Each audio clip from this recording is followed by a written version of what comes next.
please. Ready to begin? I pledge allegiance to the flag of the United States of America and to the republic for which it stands, one nation, under God, indivisible, with liberty and justice for all. Very good.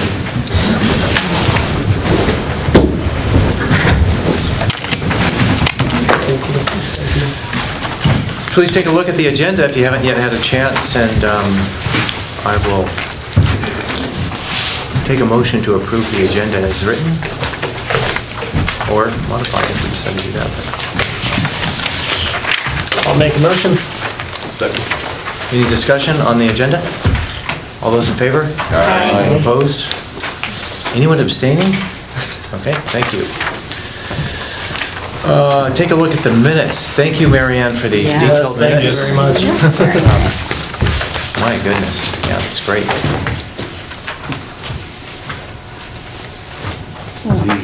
The agenda says approve the minutes of October 22nd. We also have minutes here from November 3rd. Oh. I think that was a typo on the agenda. I didn't recall that the 22nd minutes were approved last meeting because it wasn't on the agenda, but they were approved. Okay. And they're in Marianne's minutes. So. Yeah. So do I I'm have, very grateful for all the work you did, Marianne. This was very, very good job. The one very minor thing that I just would request, on page 2, the very bottom, you mentioned my reference to how at 700 students that might be a threshold at which we would have 2 administrators at our school site. I just want to clarify, I think I said that it could or it may as opposed to would.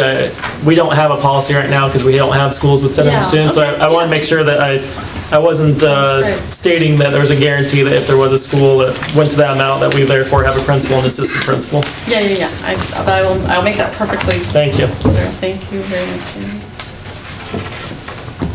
any other changes or modifications?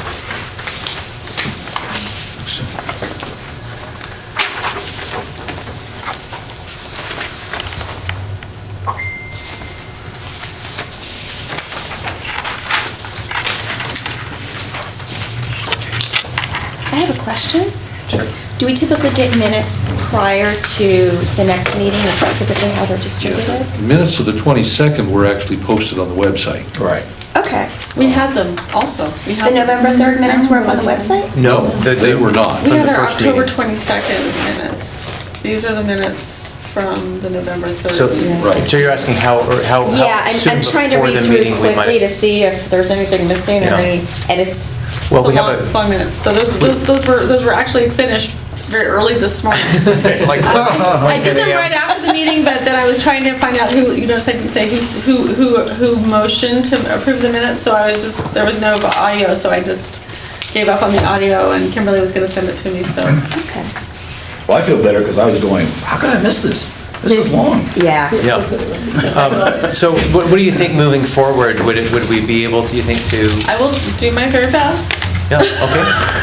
There's your... So we may have to approve them at the meeting, I guess is what I'm Well, we saying. always would have to Yeah. approve at the meeting, whether read you through could them. review them, yeah. Review, Oh, yeah, I see. and then approve. Okay. That sounds reasonable. So any other discussion on the minutes?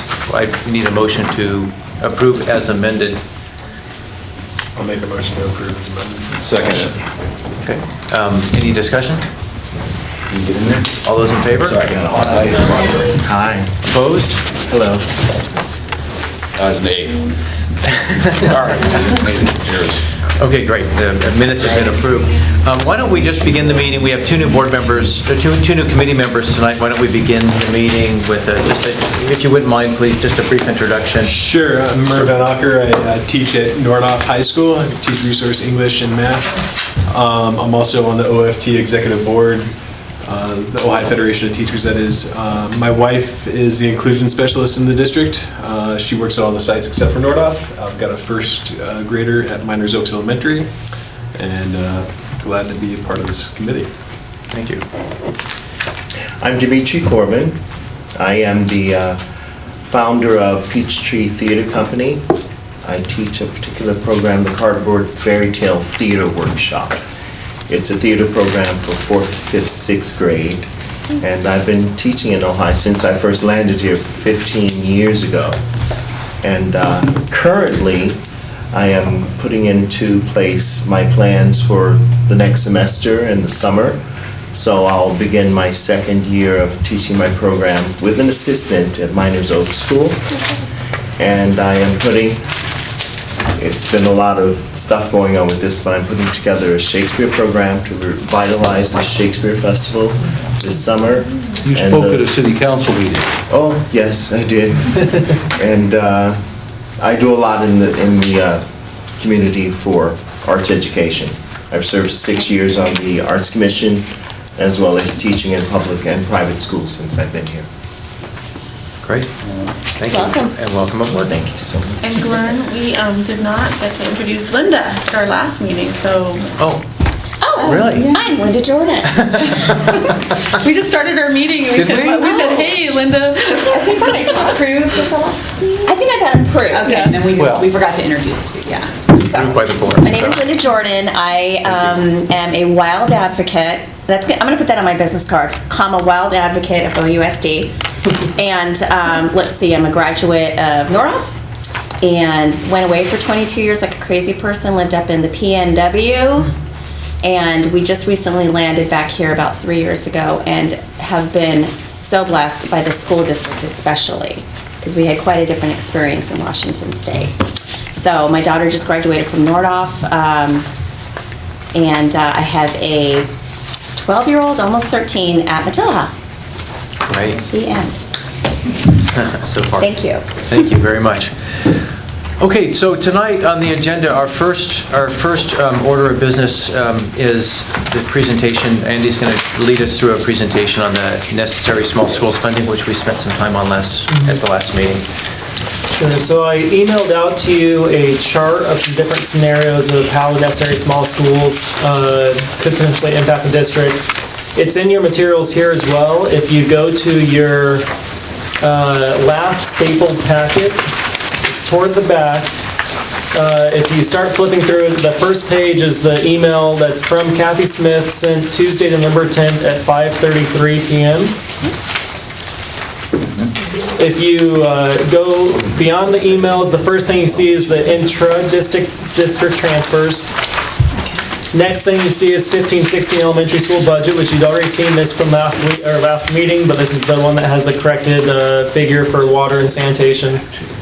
Next page is elementary utility expenditure specifically, and then the next page is where we get into the NSS one. So do I have everyone at the right page?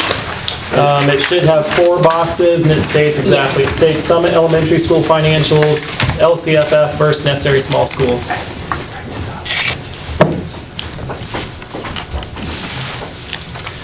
So if you recall, we started talking last meeting about the possibility of Summit being a school that uniquely qualifies for a separate funding relative to the rest of the district and the majority of education, public education in California. So again, a few brief overview points. I had shared them in the email, but district receives funding on a per student basis based on the average daily attendance. So that's how many students actually attend on a regular basis. So we might have 2,600 students in our district, but only 2,500 on average in any given day or at school, and that's how we receive our funding. If you think about as a chart, it's a straight line funding. For every additional student you receive, you get one more increment of pay, approximately $7,500. So it's a straight line funding for every new student you have or student reduced, you're going to see that exact amount for that per student funding increase or decrease.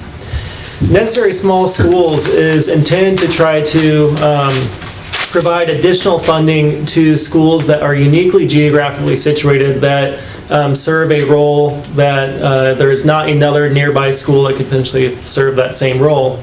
And so they provide funding a little bit differently. And they also are trying to avoid having the spikes and valleys that could potentially happen when you only have 40 students in a school. If the school drops to 30 the next year, that's a significant spike in funding if your funding is based off of each individual student that comes.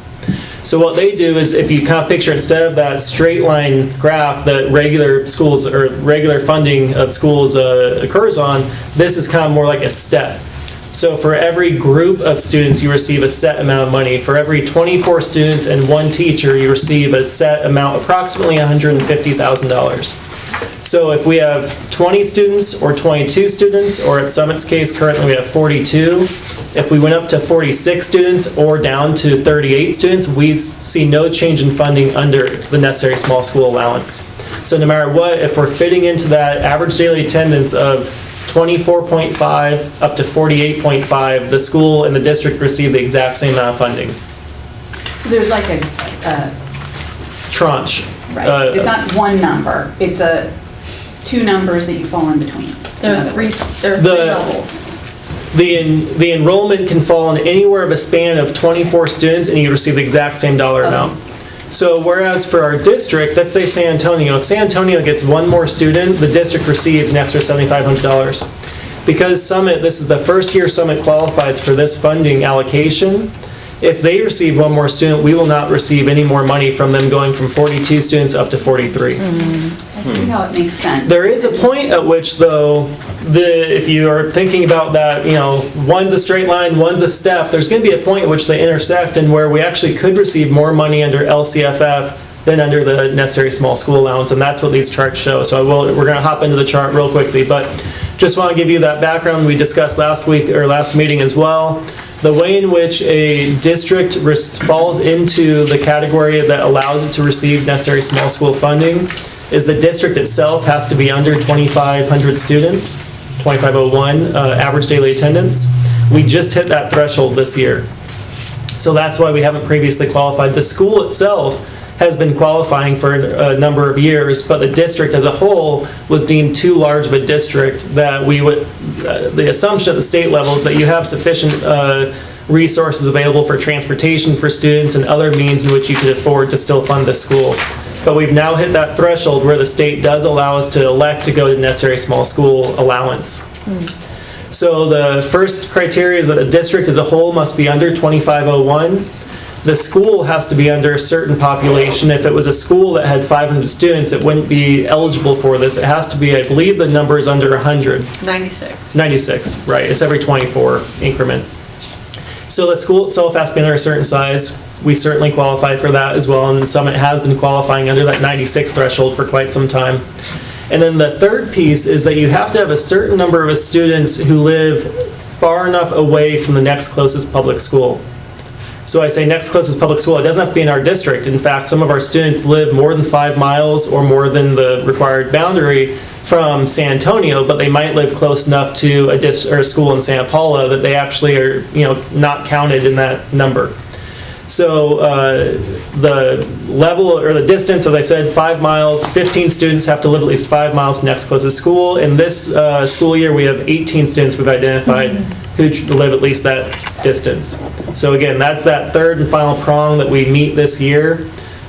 We've done some work with a few folks who know the Summit area very well, and there's confidence that we will continue to have at least 15 students who fit that criteria as well. So that is anticipated to be an ongoing possibility for revenue. So let's actually now look at the different scenarios. I have 4 on here. One shows you what funding looks like based on the current year enrollment, current year LCFF numbers, and current year necessary small school allowance. And this year, we're receiving funding on NSS? This is the first year. In fact, I'm actually completing the paperwork right now. It's due to the state next month or next week, but we are receiving under the funding allocation this year NSS. So you can see that if we had not qualified this year, if our school was still over, or if our district was still over 2,500 students, we would be under LCFF, that first column in the first box. And if that was the case, we'd only receive $301,000 for the students who attend. Because we qualify for NSS, we actually are getting $313,000, so we just got $12,000 more funding this year than we had planned and knew that we were going to be receiving even a few months ago. So because of NSS, this year we received $12,000 more. Let's look at next year. What I want to give you was 3 levels of if we increase enrollment, what would it look like LCFF versus NSS? Because like I said, there is a point at which, even though we qualify for NSS, that what I call tranche, but that flat line funding amount for, that span of enrollment actually becomes less profitable than just accepting the per student, the ADA funding. So the first scenario is the best possible scenario that we could be in. It doesn't get better than that, what is labeled as a second box. 16-17 possibility with 52 students. At 52 students, our ADA is 49.4, which pushes us just over that threshold. And at that point, NSS actually brings the district $460,000. Can I ask what's going to sound like a dumb question, probably? Are those extra funds, do they have to be used at Summit School, or are they just district funds? They're district funds.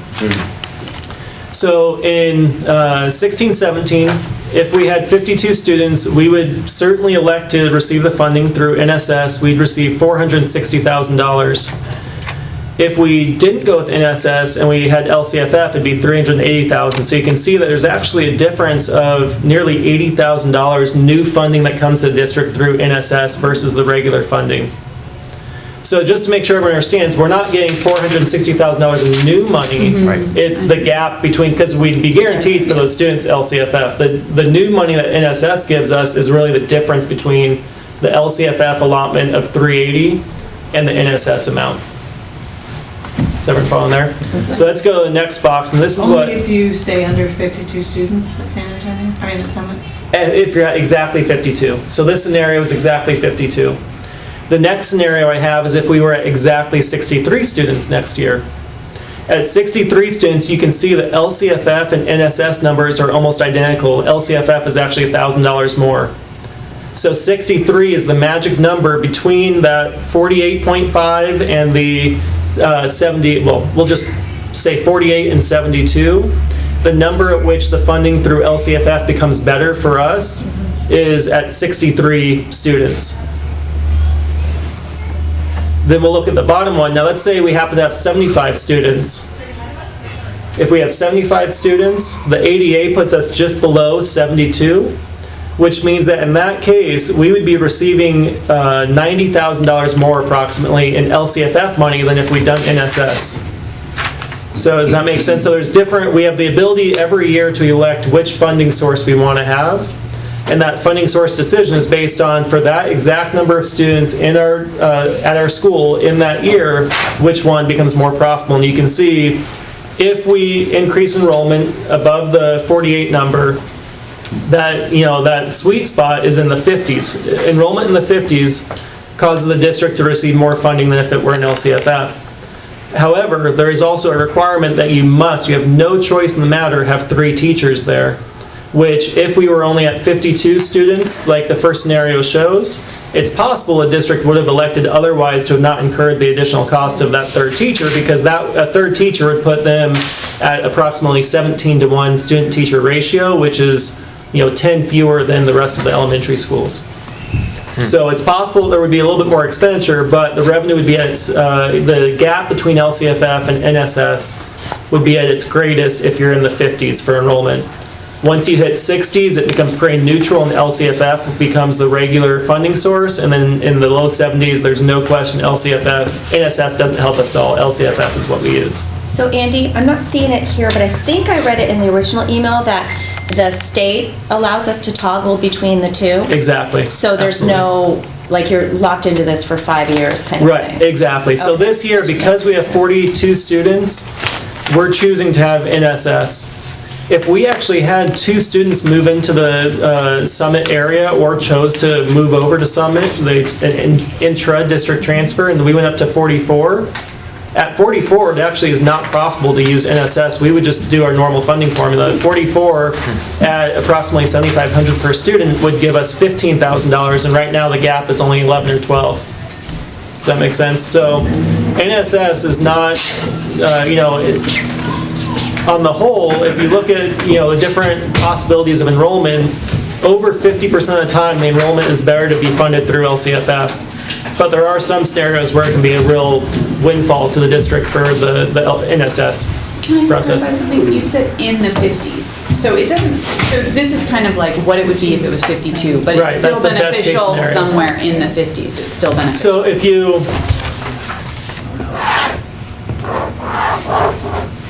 for those watching at home. Gotta turn it to the camera. You have to do the So- diagrams for the blonde over here. So again, the funding of LCFF is just a straight line going up. Each of these tranches of funding is the NSS funding formula where you get a set amount for 52 students, 53, 54, all the way up to 75. We're getting the same amount of funding for that school. But what the difference is that LCFF keeps going up with each additional student. So at 58 students, NSS, we still know the number that we'd be receiving. It's that number you see listed in all three of those boxes, 459. But what would be increasing, and you see it increase in each of these scenarios, is the LCFF amount. So NSS still is profitable, or more profitable than LCFF at 58, 59, 60. Just it starts coming closer and closer to the point at which it becomes, more profitable to LCFF. So last question, you said that if we lost students or gained students, we could toggle. Does that happen annually, or can you toggle back? Like if somebody leaves the school district, moves, whatever? I guess that would be an unknown. Like when you have to make. Is it an annual election? You can't change An annual formulas in the middle of the school year. You could definitely change formulas, because we're actually being funded through the year based on projection. It's actually our P2 ADA, which P2, so we're really getting into the weeds on some education terms here, but so forgive me. We actually, that ADA number, or the ADA concept I talked about, the average daily attendance, is quantified at two main periods in the school year. We call it P1 and P2. P1 occurs in the fall, P2 occurs in the spring. So funding technically occurs off of P2. So throughout the year, I'm making a projection based off of what I believe is going to be occurring at P2. So when I am electing to go NSS, that's under the belief that P2 ADA at Summit is going to be, more beneficial to go NSS versus LCFF. But when we actually get the figures on P2, if it turns out that we ended up having more and it was better to go LCFF, they absolutely will allow me to change. Okay. Yeah. So it's a really beneficial, Summit's a beneficial school either way. Flexible. Just to say that out loud.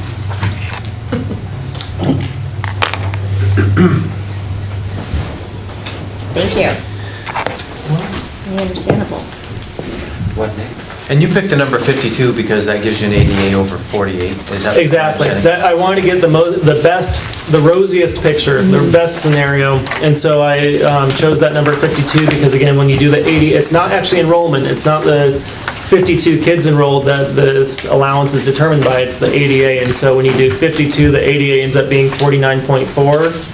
To fall into this tranche, you have to be at least 48.5, and so that was 52 is the best possible number for ADA. I don't know if it would be Thank helpful you. for you to know the enrollment at Summit over a period of years, just to have an idea that in 2011 and 12, there were 75 students. That's not the ADA, that's actually the number of Right, students who were right. there. And then in 2012 and 13, there were 78, so that would have put us in that third and highest level, but not too high, that we would have evened out. Excuse me, how many students did you say in the year 2011, 2012? Are you looking at the link? 75, and then in 2012, 13, there were 78.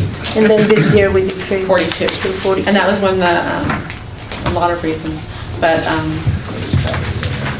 Those numbers are in our enrollment study as well. Yeah. Bunch of Santa Paula kids. Oh, I see. Was that Okay, it's the right here. change in Santa Paula's Well, then I think maybe transfers that affected that? part of that. No, they talked about it It's at more- one of Yeah. the previous meetings. It had to do with the Santa Paula School District not wanting to have their kids running off to Summit or making it harder for that to happen. That certainly was a factor. That it was not the only reason that the enrollment dropped there. We have, as we will go over in an hour or so, the enrollment study here shows, as well as we have actually in this packet, 3 pages before. Let's actually hop over there real quick. 3 pages earlier, you have history of intra-district transfers. So that's transfers from within this district, and it's showing you if the to and the from is what is your school based on your actual boundary, based on where your home is located. And the to is where the student was transferring to or where they actually were attending.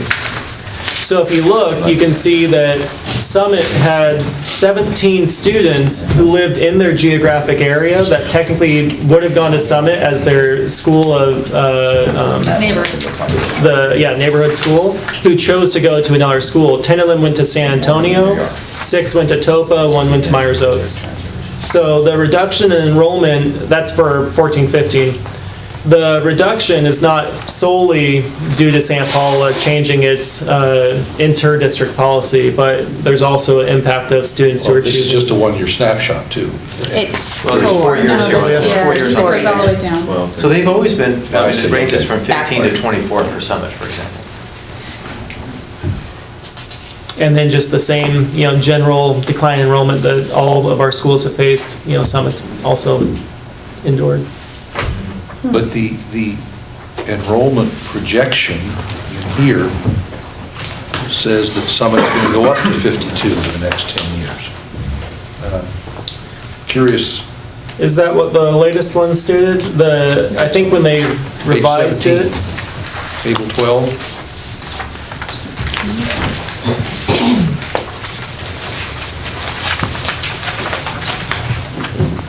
You're looking at the newest one that we got, right? Yes, the Okay. spiral. Right, We haven't okay. developed it.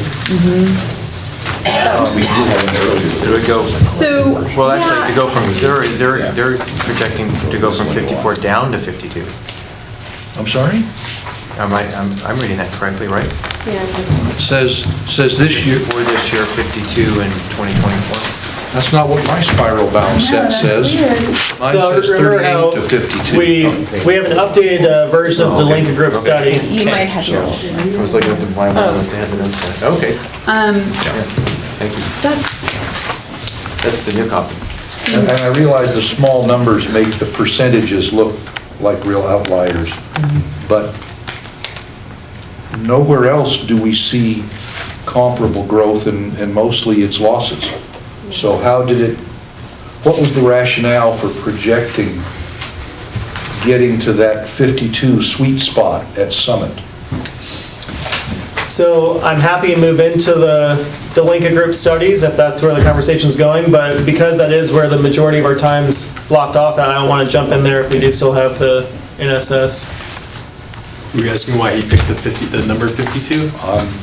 I was asking why anybody picked 52. At Delaney. 50, at is 50. that a coincidence? At That's 50. coincidence. That he didn't, It's- there was no relationship there. That's a No, coincidence. I don't know, I'm just asking where the number came from. I think you picked 52 because that was economically, in terms of comparing and contrasting. For that. the NSS discussion that we've been Yeah. having, For the the NSS 52 discussion. in this scenario, the Delinka Group study is I'll That's give different, a yeah. good overview as to how they arrived at each of their numbers. So why don't But we it's do that? coincidence that that Well, number happens I to be can the just same. answer I think that it's- basic question and why it might be projected to be that high is because with 3 teachers and the higher amount of funding that would allow that, the students, not all of them, but some of the students who've gone on to San Antonio or Topa would come back to Summit. The Because third teacher would make that There would campus be fewer more, combination classes, right? it would make that campus more attractive, the third Correct. teacher, of course. Is that something they've been surveyed? And they? So I can say that actually was not a factor that the Delinka Group took into account. They did not know that was a possibility, and that wasn't in their regression analysis of birth rate trends and that sort of thing. That's a way in which we could get to 52, but that wasn't actually what Delinka used. Steve raises a good question, and that is, to project that we're going to go from 38 to 52 Where do they come up is a with much that? more dramatic They have all their increase than at measurements any in the other front. campus within the school The district. small numbers make for wild statistics, but still, it is a much larger increase than anywhere else. And at least And without them taking into consideration. 2 of the 5, you're possibility of- projecting smaller enrollment 10 years from now. That's a good question. Maybe, do we want to move into that? So the question now is, do we want to move that The agenda measurements. item now, or I- we want to wait and? I think if we do, and the agenda? if we review the study Finish. and we start from the beginning and we sort of finish this NSS stuff, then we'll circle back and we're going to do this whole packet anyhow. We'll come to that I don't know that we'll have an answer for that question, but I'm trying It's to in the take notes here methodology for in the myself. beginning. You said the NSS, the district had to be less than 2,500 and the school less than 96. That's ADA, not Correct. enrollment. Exactly, that's correct. just your notes. So, very good point, Steve, because if anyone looks at our enrollment for this year, we're still well above 2,500. We're at, I want to say around 2,560 or so, there you go. My memory was close. So we're 2,562, we're clearly above 2,500 students for enrollment, but that's not what the NSS calculation, neither of the numbers are enrollment, they're ADA. It's under 2,500 for ADA and it's under 96 for ADA. Any other questions on NSS? If not, we'll go ahead and segue into this enrollment projection study. I know I'm not on the group, but can I ask a question? What year was it when they went from 3 teachers to 2 at Summit, do you know? Yeah, it wasn't, 13, 14? it was, help me, Before that? Yes, it was 13, it was 13, 14, and 14 and 15, and 15, now we're 15 and 16, so it's been 2, yeah. Yes, it's 3. 2 years? It was 13 and 14. Good. Was the first year with 2? I'm pretty sure it was. Because we didn't have it in 2 this year. I think that's right, because I know Last year, Isabel the left year before. one year after Pierre's 8th grade year, and he's a junior, so that's Okay. right.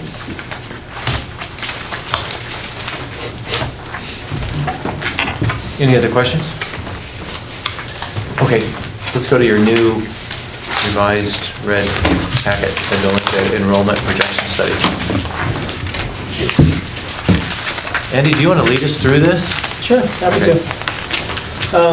So, at the board's prompting back in March, when they really identified that this was a goal of, something they wanted the community to have, this discussion, the 7-Eleven committee, Hank went out and hired the Linka Group to be able to actually provide with 2 of the most important pieces of information that are supposed to be utilized in a 7-Eleven committee group. A capacity study and an enrollment study. So Delinka Group is primarily California-based, certainly considered the foremost in the field when it comes to doing these sorts of studies and projections. They first did the capacity study. They actually walked around to every one of our campuses. They walked into every single classroom with a school site administrator, and typically Josh or Danny would go with them as well, and identify the ways in which the classes were currently being utilized. I'll go into much more detail in this one a little bit, but this one was presented to the board back in June. And that's actually the June 30th date, that was when Delinka Group came and gave a presentation. In August, they gave the second part of their research, which was an enrollment projection looking at the next 10 years. So we're going to start with the enrollment projection. What they looked at to get to their numbers was looking first at birth rates across the county as well as across Ohio Unified district boundaries.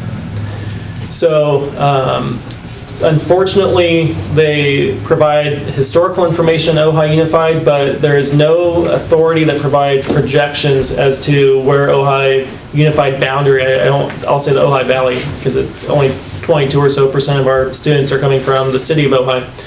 Ohio Valley, we don't have a reliable means for projection. The DOF, Department of Finance, at the state level is responsible for providing birth rate projections at county level across the entire state going out 10 years. So that's one of the reasons that we do a 10-year study, is that's what the DOF, which is considered to have the most reliable projection information available, gives us at the county level. We do have, as recent as 2012, the birth rate information, and we actually, since this report was done just a couple weeks ago, I went on and found that we do have now the 2013 birth rate information for Ohio Valley. What we had to do, or what they had to do, was find a correlation between the birth rates in Ohio Valley relative to the birth rates in Ventura County, because as they were trying to create a projection going forward and identifying what the incoming kindergarten class was likely to look like, they had to have some way of projecting what birth rates would be, only information they had was the county projection. And so they actually, if you look in here, you'll see a fancy regression analysis that they ended up doing to find the correlation between Ojai Unified and the county as a whole. It should be toward the beginning. Here you go, page 12. So that's what this regression analysis is showing. It's showing the zip code 93023 and its correlation between birth rates in the county, looking at historical trends, so that way we can then use the county projection to project out our potential future enrollment. They then looked at, well, how likely is it that someone born in 2012 is going to eventually matriculate into Ojai Unified schools as opposed to possibly move away, possibly go into a private school or home study. What's the likelihood that someone who is born in the Ojai Valley is going to be coming in? So then that's how they have their analysis of where they arrive at a projection in the future of how many students are going to be enrolling based on the birth rates that they have projections for. So that's really where the big kind of meat and potatoes come, is on how do you project your kindergarten class in 2023 when those children have been born and won't be born for 3 more years. So that's the really advanced level statistics that they're doing. And it assumes that the makeup of the Ojai School District compared to the makeup of the entire county doesn't change over this 35-year period or whatever. Well, no, it actually does assume that. It does. So I'll tell you, they appreciate Ojai Unified at the Linka Group, but they also, I think, dread my calls. They started off, and what they typically, their normal analysis is looking at county birth rates and assuming that whatever district that they're working with is representative of county trends. And so if a county like Ventura County is actually expecting an uptick in birth rates over the next 10 years, that's what they initially used for ours. And I said, I'm not, come on back to Ojai and see that we're a little different than Ventura County as a whole, especially when the majority of the enrollment or the birth rate increase is projected to be in the Oxnard Plains, where a very different demographic, very different affordability of homes, very different economic outlook. So that's what prompted them to really do this regression analysis of realizing that you can't say there's a one-to-one correlation if Ventura County is expected to grow by 2% each year in the next 10 years. Doesn't mean Ojai is, because if you look at the historical trend, that's not what happened. Ventura has increased in size over the past 15 years. Ojai as a town has remained actually fairly constant. The enrollment in our district has definitely decreased. The age of our population has significantly increased over the past 10 years. If you look at the average age of all residents of Ventura County, it's about 35. In Ojai, it's 47. Obviously, the more of an aging population you have, the lower likelihood that you're going to have children of school age. So they did a much more robust analysis on our data, and so I actually, like I said, I like them a lot, and they ended up putting together, I think, a strong analysis for what they could, because Ojai is very different than the county as a whole. That statistic you just quoted, 35 versus 47, that's Ojai Valley, that's city of Ojai. Where does that number come from, do you know? 93023. The zip code. Yeah. Yeah, so I could go, I've done a lot of census studies, so I could go into a lot of very interesting stats, but the broad theme is that we are not only an older community on average, but also that the extent to which the community is aging is a much quicker pace than the rest of the county, meaning that the rest of the county has more inflow and outflow of people who perhaps are 50 who are moving to a new community, and then younger families coming into the community. And so the average age is actually staying fairly consistent, whereas Ojai Unified is not seeing nearly as much movement in and out, not seeing nearly as much new residential development. Obviously, we've seen none. So we're not seeing, new younger families or younger residents coming in. And so we're not only older on the whole, but we also are reaching that age. Well, the community is aging quicker than getting average. raw material into the factory. There you go. So that's all the sorts of factors they looked at when they created this analysis of really seeing, we have to use some information as our starting line, and that was the county birth rate projection from Department of Finance. But then we're actually going to try to factor in the, development realities of little to no anticipated development. So a question was brought up, I think, in our first meeting of, does this study bring into consideration the possibility that a new, affordable housing development may come in here? And I'll say the answer is no. They did not factor in that possibility. When we have looked at that, what the impact of a very large, what this community could sustain of a affordable housing development, the actual impact on our enrollment is not nearly as great as one would think. You're looking at. They had 500 kids. Exactly, Yeah. exactly. So Andy, I had a question about the cohort survival. So I'm going to get there in 1 second. Okay, great, thank you. Actually, let's just lead right in there now. So, like I said, the big struggle is how do you get to projected birth rates to be able to identify your kindergarten numbers in the future.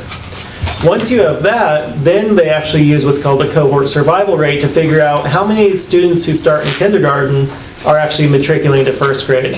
How many first graders are going to second, how many are eventually going to graduate from Nordhoff or Chaparral, 12 years or 13 years after they start. So the cohort survival rate is looking at a 15-year trending analysis of what is the likelihood of the class of 2031 that my daughter will be a part of.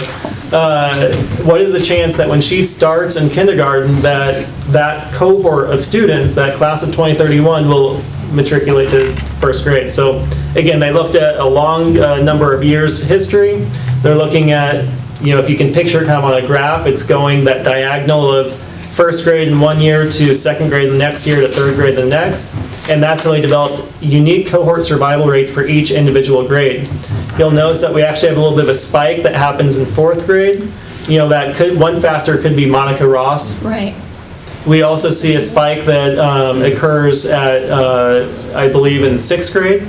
We are unique that the students or parents in Oakview have a choice to make of do they want to send their child for many reasons, one of which is just the reality that we still have elementary schools with sixth grade. Do they want to send their sixth grader to one of our elementaries, or is their child ready to go on to a middle school? And so that impacts our enrollment. We see more inter-district transfers coming in at that time. So you'll see at various points along the continuum, you'll see that cohort survival rate increases or decreases. So there are some years where that number is over 100%. And what that means is if we had 200 students in the third grade, then we might actually have 204 that start up in fourth grade the very next year.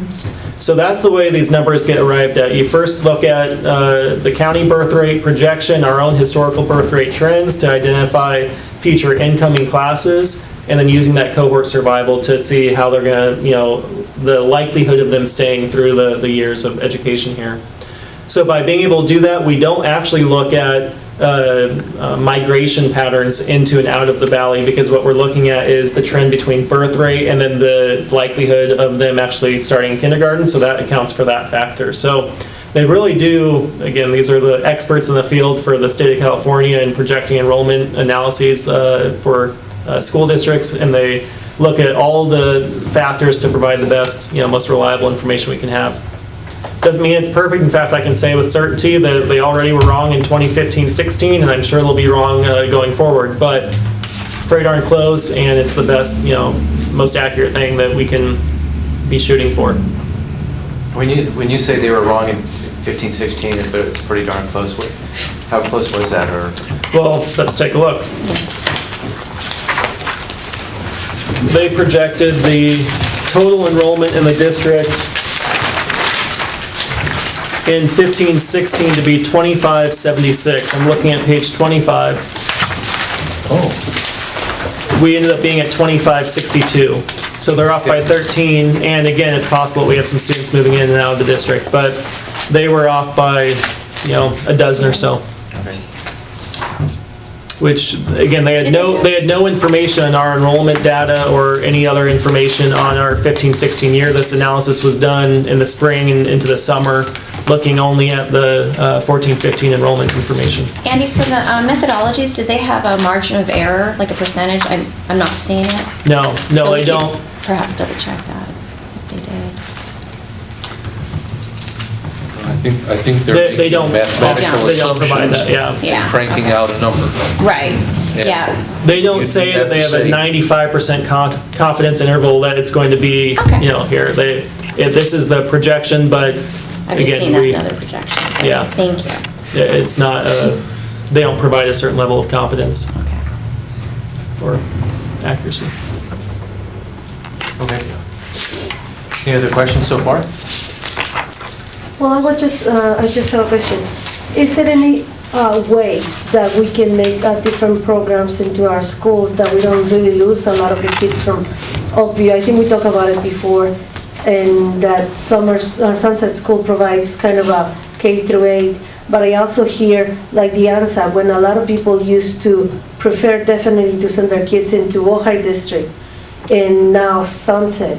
A lot of parents are very happy with the ANSA because they say the programs are completely different. They have a higher academic level than Sunset, and they prefer their kids to even get in the city bus and take and send them there because of the programs are just very high academically. Is there any possibilities that Ojai will implement some of those programs in our schools so then we don't lose many kids or a fewer kids than we lose now? It's excellent question. I think it's really good. I think that's part of what we're tasked with is, it's unfortunate that there have been times that this group has been labeled the school closure committee because as we talked about in that first meeting, where that's not what this committee, is coming in with the assumption that's a decision that we've all already made. We've been tasked to look at what is best for our students in the elementary schools in the current configuration of 5 schools. I do think that it could be a valid recommendation for us to make of saying, we believe you should close X school or close no schools, but either way that we believe we should try to model a certain school district that has a, themed schools, for instance, that you have a math and science and technology emphasis at one school, and you have another school that has a real, robust arts program that is, known in the district for having it. I think that's certainly in the spectrum of possibility of things that we could recommend as far as what we'd like to see our elementary school utilization and campuses look like. It is worth noting that over the last few years, we've averaged about 13% of our school population coming into our district from Ventura Unified or Santa Paula. So we are gaining more students every year than we are actually losing to De Anza or Sunset. Oh yeah, absolutely. Well, it's just because before I used to hear like a lot more parents will prefer to have their kids here.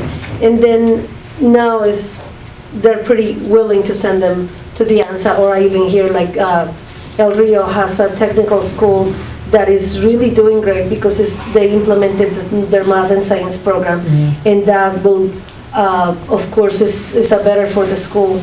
And that's what my question was. Can we do something, or will we take into consideration in case of a closing school, if that school it has a lower performance academically in order to make a decision? All of that's on the table. I think it's clear Ventura School District has worked hard to create attractive programs to retain students, if nothing else. Well, Ventura got like a $10 million grant just a couple years ago to implement a bunch of magnet schools at like 10 of their schools. I don't know if we want to diverge just a little bit from the Lincoln report, but to Gabby's point about what the district could do, I don't know if you had a chance to see the district of choice sheet from Oak Park Unified, but it explained how the district of choice, which is what Ojai Unified is, I didn't realize like the background of it was actually to make school districts more competitive so that they would all sort of ratchet up. And so Oak Park really markets a lot of what they're doing. It's very similar in terms of having the declining enrollment and then trying to keep their teachers employed and to keep their programs robust and then to bring in more students. And then they actually did a very simple calculation of how many students they had, how much revenue that was just based on the multiplication by the ADA, and then subtracted how much it cost to educate all of those extra students. And then the bottom line figure that they had in increased revenue for Oak Park through being a district of choice and through attracting other students from other districts was $6 million plus. annually. And so I think Ojai Unified is already a district of choice. There are a lot of opportunities to do that. And then What was the source of that funding?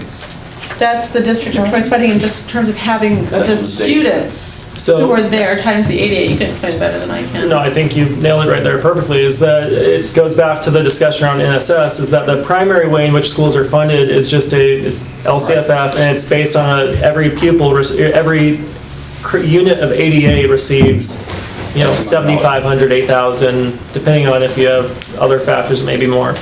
So as Murr pointed out as well, when we have 300 plus students coming into our district from other districts, that, what we care most about is the student themselves, but it is a nice benefit as well that we're, with that child, they're bringing approximately $7,500 to $8,000 with them. So if we just do the, very crude, rough math of 300 students this year, we'll say $8,000, that's $2.4 million. That's, 10% of our budget, which actually they're more than 10% of our population, so it's a little higher number, but over 10% of our budget right now this year alone is the revenue that those students who would not be part of our district otherwise are bringing into this district. I was also about the $10 million grant, though. I was wondering What about the source of that that funding was. Oh, that was just a state grant that they had applied for. They just had a grant writer go into the grant programs and. Was it state grant, a variety of grants? Was it? I'm There's very curious. I've got the article at home, and I could bring it out, as I'm right, you might remember, Hank, but I think it was a. I think it'd be very attractive. It was a math and science grants, STEM Well, no, grants, there and were also tons. leadership grants, Yeah, there were Atlas tons. grants. There was a Give us a lot. link on the article or attach it or something? Yeah, That'd be great. I have it. That grant was actually based on the number of people who are low income. So Right. if we had applied for that, we wouldn't have gotten it. Yeah, I'm not saying we should, I'm just interested to see what is available. what's out there, what kind of possibility, what kind of possibilities exist. If you're going to create, call them magnet schools, for lack of a better name at the moment, my fear is that you're going to need a different faculty population than what you have. And that's going to mean some one-time recruiting costs and hiring new people. And I don't know what you do with the ones that are here. Well, you train them. That's what you do. You hire people to teach them what to do, and you make their abilities better. Okay. Professional development that has to be a part of this. What we talked about earlier this afternoon is the ultimate thing here is what is best for the academic achievement of the child. That is the bottom line. That's what I'm here for. So if it means bringing in someone to up the ante of the very good teachers that we already have here and make them even better, well, yes, I like the idea of having these designated sites of schools that specialize in certain things. So one school can specialize in music, one in theater, one in dance, one in science, one in visual arts, one in media arts. In all of these levels, everybody gets everything at each of the schools, but one of the schools has something particular for that child who's interested in that thing, and take them there. I like the idea of having one particular school that is designated for professional development, where teachers can go there and watch the practices of what's happening at that particular school and learn them and take them to their schools. I mean, there's so many ways to think about this, but fearing any kind of financial burden of teaching a teacher how to teach is not, we have to be very progressive in what we're thinking here. Plus, if you increase the enrollment, then you increase the revenue to cover the cost of additional staff to keep your student-teacher ratios the same, or whatever you want to do. So, yeah, there is cost, and there are startup costs to everything. If you're going to make a transition, there's going to be costs involved to do that, which may be the subject of a one-time grant to cover that. I just had this sense that if the Ventura district had not gotten this $10 million grant, we wouldn't see what we see down there now with these attractive programs that are pulling more kids out of Oakview or whatever. But, yeah, I think even more to that, speaking to what Gabby brought up, I think it's more an issue of, I think, perception.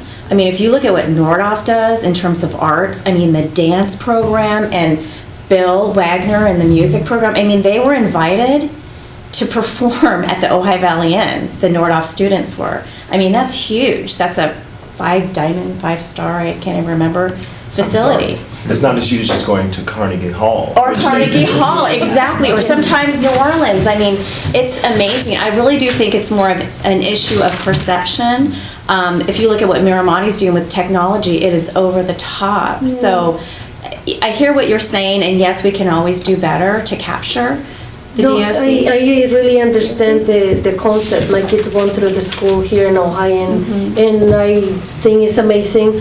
And then especially because it's such a small district. Yeah. That's the problem. And I understand that one of the biggest difference between Ventura or Ohio Unified is that they have more money, they have a bigger population, they will have a better revenue.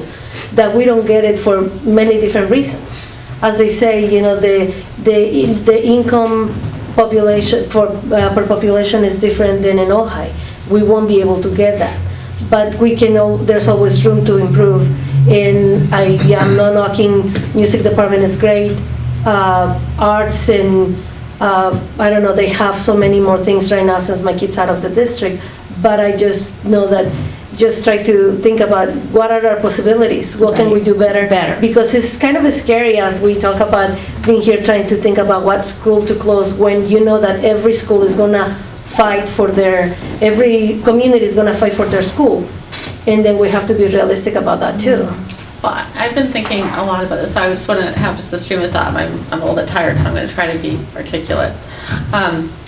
The trend that I see, and you drill down these numbers way more than I have, Andy, is that we don't have a precipitous drop-off. They're pretty much level all the way out in the projection in the Stolenka report. So we don't have this motivating factor that we have to close a school now because we're going to be, I mean, I'm just saying there's not that. Back in 2008 where we didn't actually take that step, we didn't even go very far in that discussion of closing a school. It was just out there when people were throwing everything against the wall to see what we could do just to maintain a basic education program here. But now there isn't that impetus that we have to close a school, and we don't see, like I said, we don't see that there's this drop off, and so it gives us a little bit of luxury of time to contemplate, which I think is what we're doing here. One of the things that we talked about at our first meeting was like maybe taking this meeting to other schools. I don't think that's very practical, but one of the things I was thinking about is what we're talking about, all the possibilities that there are. I'm sure that the principals go to bed every night and think about what they would love to do for their school if they had more resources, or they're out in the playground, or the parents are out in the playground saying, wouldn't we like to do this? I would love to have, not the teachers and the principals do a big brouhaha, but actually just put down on a couple pages what their dreams are for their school, and then provide that to us. And then when we're looking at all the different opportunities that there are, see what of those might be achievable in this context, and just in this brainstorming opportunity that we have at this table. And then with the district of choice being a competitive opportunity, we might find that we could employ some of those ideas to bring in more students, and then we would see that having an extra campus, if we would more room for some of these programs that we can contemplate. So like a 10-year vision, you're suggesting that we go to the principals and we ask, what would your vision be? Not even like a 10-year vision, like what would you love to see on your campus, like today. Or tomorrow?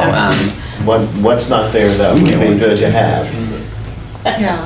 I mean, an inventory of what's going on in each campus, just like with each of these studies, looking at, they're in blocks, so you've got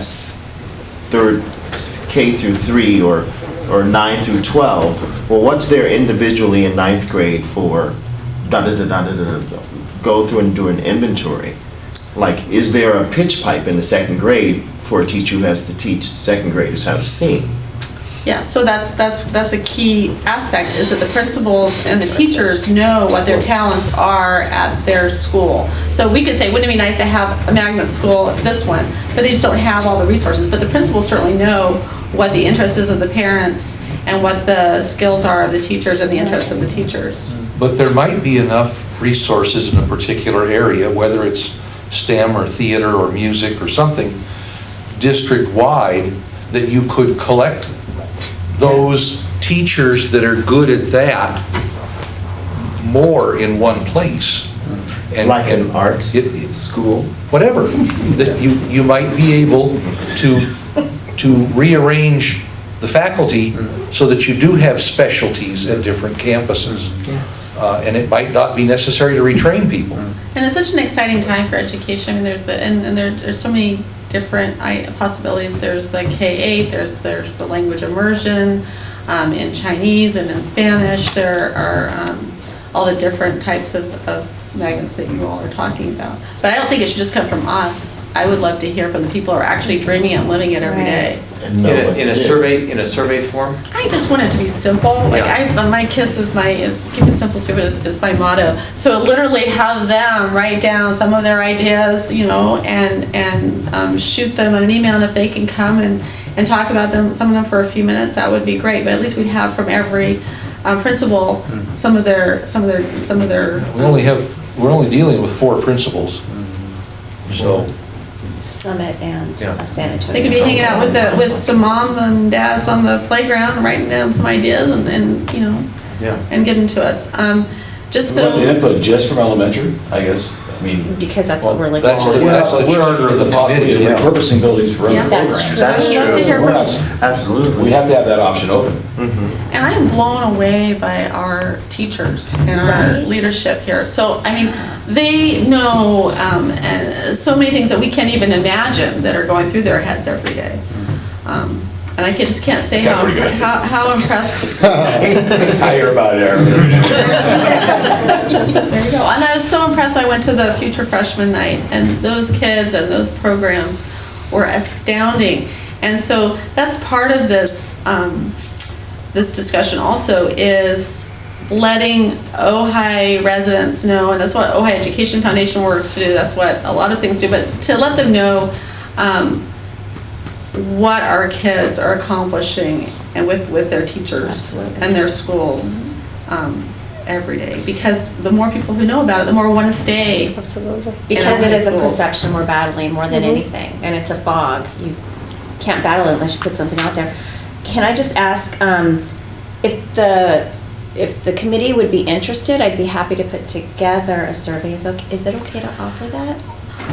Like I think it's a nice idea, but I would just love it to be sort of organic. It might be nice. It might be. I don't know. Maybe just a starting what do you point guys to- think? Just something concrete to start Let me with? clarify, when you say survey, do you mean of the principals or do you mean a general survey? Because I think you might be talking about A survey of the things. principals, Okay. like allow the just some maybe talking points.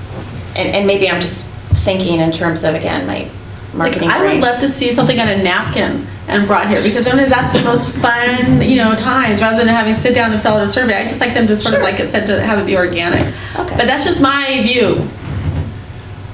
Everybody feel free to Well, disagree. so you're saying, you say organic, you mean you want to keep it simple, as you said earlier.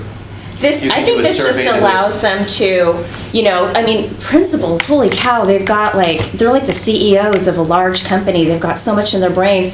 If we just gave them something real nebulous, well, tell us what you want. I might be stuck going, what do I want?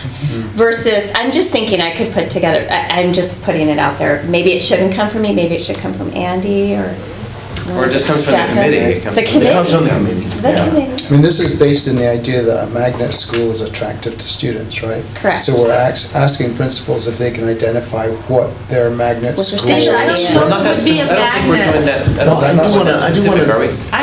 I wouldn't have it that specific. It No. doesn't have to be specific, but I know, having worked a few years back with a magnet school in the Oxnard School District, for GATE students was an incredible opportunity for someone teaching the arts, because they're all there, second grade through sixth grade, all gate, and they are not under, the possibilities of teaching are much more. And it was very exciting to work there during this 5-6 year period. That's why I developed my program, 4th and 5th and 6th grade.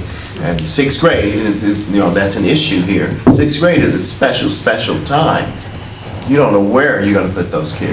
I like the idea of having a whole 6th grade school. They just go to 6th grade. So in terms of the survey, maybe we can get some consensus on that, or at least to put an email out to say, you're talking about like, what are your... Get a consensus on what we as a committee would like to know. Right. How do you feel best resourced? What do you think, if you looked at your staff right now, what do you think they're, and I keep going back to Marianne, but I mean, technology is huge there. She just sent 6 of her 14 staff members to a Google Summit thing in Bakersfield, and they came back totally equipped to provide technology. Funded by OEF. Funded by OEF. Thank you, Glenn. So, I just think it would be great if we provided them with a framework rather than saying, what would you like?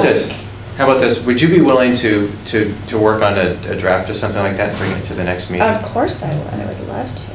And the idea of this is to find out what our principals think the strengths of their schools already are. Yes. And is that what you were proposing? With a view to then that being a draw for students. What's the best use of the facilities? Because I guess my question is, are we losing students to Ventura, to data? Do we have any data on that? No, is there a outgoing inter-district transfer information? No. We don't have that here, do we? No, I can tell you, David, the answer is unequivocally no. Yeah. In fact, it's almost an interesting thought about using the verb losing Oakview kids to Ventura. Because they belong to. They're there.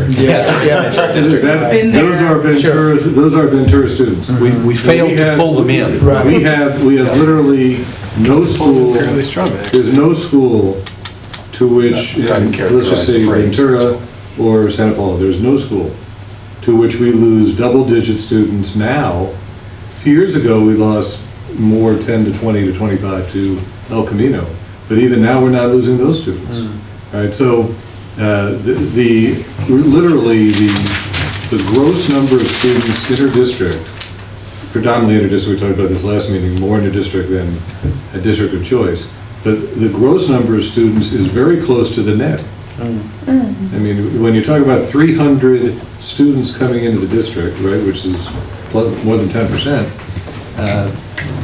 it's not that much more gross than it is now. We don't have that many students living. So, yeah, you're always going to have some students who make the choice for independent school. We've gone through that too, whether it's Villanova or school or Thatcher, Pheasant Hill, whatever it is. But in the situation, I just want to say one more thing. I'm just enjoying listening. But the difference between Ojai and Oak Park is a chasm. Okay, in terms of proximity to the populations who could make the choice. Yeah, that's the problem. I mean, I think. So you have, and I'm not great on geography in California, but anyway, you have Los Angeles and Simi Valley and et cetera. 40%, last time I talked to the superintendent there, but I think almost 40% of the students in the Oak Park School District don't live in Oak Park because they're making those choices to move to Oak Park and away from where they are. Mostly out of LA County, I suspect. Whatever, exactly, Steve, that's right, yes. And then there's some Ventura County districts that are losing students to Oak Park also. We've had some spirited conversations around the superintendent table about the issue of marketing and soliciting students from other places. So, the fact is that we just have to be excited about, but realistic about our geography. That's right. I mean, I think in some ways we're very limited by our geography. And what I don't want to see, I guess what I would prefer not to see, it seems to me that this kind of situation is almost setting up competition between the schools that we have that are serving this small area. And the area isn't going to change. That's the problem. We're not going to pull kids from anywhere else. And I think we want to, I would say, go ahead. No, I want it when you're done. Okay, I just think it's important to understand, at least my vision would be that every school functions at the highest capacity, serving its community with the arts, with technology, with everything. Me as a parent, I don't want to choose. I'm not going to say I'd rather send one person to an art school. We live in such a small community. I'd like all the schools to service successfully their area. Melanie, if I may, that's pretty brilliant. And in fact, it's brilliant whether it's correct or not. It's brilliant in the sense of looking at Ojai compared with, for example, Ventura. So when Jane was talking about the fact that we couldn't compete for the grant, it's absolutely true. Because when it arose, I called Trudy Arriaga and found out how they were able to coalesce the grant proposals around certain schools. So I think, I may be off by a little bit, I think they have 17 elementary schools. So when they did it, they were able to figure out where to put the resources to make that particular school a little different. So 4 or 5 or 6 out of 17 were different, but then 10, 11, and 12 aren't different. They're exactly what you're talking about in terms of that geography for that elementary school. And as far as De Anza is concerned, I think we pretty much know that story, that De Anza was losing significant enrollment. Right? And they made it a technology place. But De Anza is not one of one middle school in Ventura. We have one junior high school. So you can do some things when you have a choice among 17 elementary schools, or I don't know how many middle schools, 6 or 7, whatever, 4, 5, 6. You can do that. Okay? It's way different. Or in Oxnard, Dimitri, when you have 20 some odd elementary schools, that's just an elementary school district of 16,000 students. Wow. Right? So you can make choices, create boundary lines, create choices between and among boundary lines. Whereas here, I think when I said, Melanie's assessment is brilliant, that's true because it captures the difference, the reality difference among a Ventura, Oxnard, Oak Park, and Ojai. I'm in a small town, it's hard as a reporter and a parent, and I feel like my story is exactly almost what you're talking about. So I lived in Piru when my son started school in kindergarten at Summit. And I always viewed that as a gateway for us to come to this district. And I don't want you to ever underestimate the power of good schools to bring people from far away. Yes, we get sucked into the vortex of the Ojai Valley and driving down the hill. We don't want to go except to Trader Joe's, whatever. I know 10 elementary school students who live in the Ojai Valley who go to Ventura Charter School. Okay? They view that school for whatever perception is better for their kids. Right? I drove 45 minutes from Piru to Summit School because that school was better for my child. And then I saw my son do the Nordhoff dance program for kids and cried on that campus, calling my husband saying, this is the high school I want my son to go to. We need to move to Ojai. And we're lucky because my husband worked for 11 years in Ojai, so we could do that. But don't underestimate the power of a quality school to pull parents from out of that geographic area. It's just that I think we already have that, honestly. It's why I moved here, it's why you moved here. So the perception and the marketing is something so I was on PTO with Marianne up at Summit, and I'm like, this district has so much. It needs to be marketed, and amplify programs. If you've got schools with cardboard theater, why is that not on the website? Send me a note and I'll put it on the front page of the newspaper. I mean, that stuff's like incredible. So that's just my. Thank you. Can I add to that? Because I look at all of this. Moving here, I started immediately the first week, walked up to San Antonio school, and my friend said, we wondered if you need a drama teacher. And John Schaflat said, as a matter of fact, we do. So I started teaching. And then I started teaching in the private schools and developed this program. I feel overall that it has to be competitive. Ojai schools have to be competitive with the private schools here to really get to the maximum of what they can do, the quality. And each of these private schools has something very special and particular about them that people go there for. And a lot of those parents might decide, and do decide, they'll go, oh, there's something going on in the public school that I'd rather do that. So yes, it has to be competitive. And that's because it makes competitive. I think that's absolutely right. I just meant not competitive necessarily with each other. No, not at all. I was No, it's all in like, I think we concert. have to be careful not to make individual elementary schools competitive. No, That's they share the knowledge. Yeah. Because I think we're too small for that. And from a mom's perspective, you're right. I mean, maybe one of my kids is great at STEM and the other is great at arts and drama and whatever. I don't want them necessarily going to two separate schools.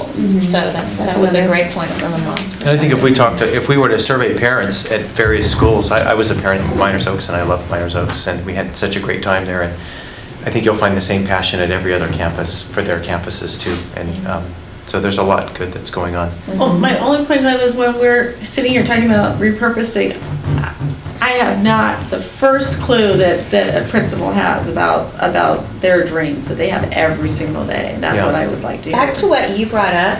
So would you like, and I don't know if this would put pressure on people, I'm not looking at it from a corporate perspective, I'm looking at it from what we might need to know. You're saying that you don't really see value in visiting the sites, but would you see value in the principals at coming here and maybe making a presentation? Yeah, I didn't say that. In our first meeting, we talked about like taking this meeting and moving it to different schools. I saw that in the video. And then I thought that might not be so practical. So we certainly could go to visit schools. I think that's good. But I'm just talking about the principals, right? They don't. Not all of them have to come to the meeting if they can't make it, but at least they would have a couple of sheets down with their. So in addition to their ideas, perhaps having them come here and speaking to us. Would that be your suggestion? Is that an okay thing to ask them? Or does that feel like pressure? My thoughts are, I'm split on that. I think the only school in all of these campuses that I'm not really familiar with, as much as I could have been, is Miramonte. All of these other campuses I've been on, and I see the need for upgrades all around, and I see how the principals and the teachers all do the best they can over these 15 years to adjust with this downward spiral and everything, and they do phenomenal jobs. It helps a great deal to go to a school, even if you do it individually. We don't have to go in a posse to check these schools out. Pick one, and, well, here's an idea, which we do with the Arts Commission when I was on it, and they still do. You get all of those art grants come in, everybody chooses that one particular art recipient, and you mentor them. You make sure they get what they need for their particular. So how are you connecting that to what we would do here? Well, let's say you take Summit, you take San Antonio, you take Miramonte, and you do a study of that and work with that school and that principal and those teachers, and then come back and give us that report. It's way too much work, though, to me. Yes, it is a lot of work. A principal can just tell us what they want to tell us, and I just think the more ideas, the better. Can you give me an example, Marianne, of what you're thinking and how it would be relevant? Just give me just an example. Just throw something out there. What are you We're talking here thinking? about repurposing schools. So I'm saying a teacher might have a great idea of what they'd love to do with their school, and I would like to hear it from them, or either written down on a piece of paper or spoken here, or both. Just to add to this mix of ideas. I agree, otherwise we're just guessing. That's a great idea. But I think I would like to see each site have an advocate who goes and does a thorough one-on-one. You know, I mean, I know this committee is looking at all the different possibilities of how to better serve students. My thought would be that when you're thinking about economies of scale, the more students you have at a site, and the more teachers you have at a site, the more offerings you can give to each student, right? We know we're working beneath capacity. We know that we've got plenty, and that's when we should spend some time on this report too. The first link in the capacity study. We know all our schools are working below capacity, and that once we can start figuring out ways to combine the schools or figure out what the best combination of schools are. There's so many hundreds of possibilities if you're talking about changing grade levels or whatever, that everything that you guys are talking about can be totally possible when you start putting those students and teachers together, rather than having 250 students here, 110 students here, 400 there. You grow the schools into a little bit bigger critical masses in those opportunities and sections for the arts.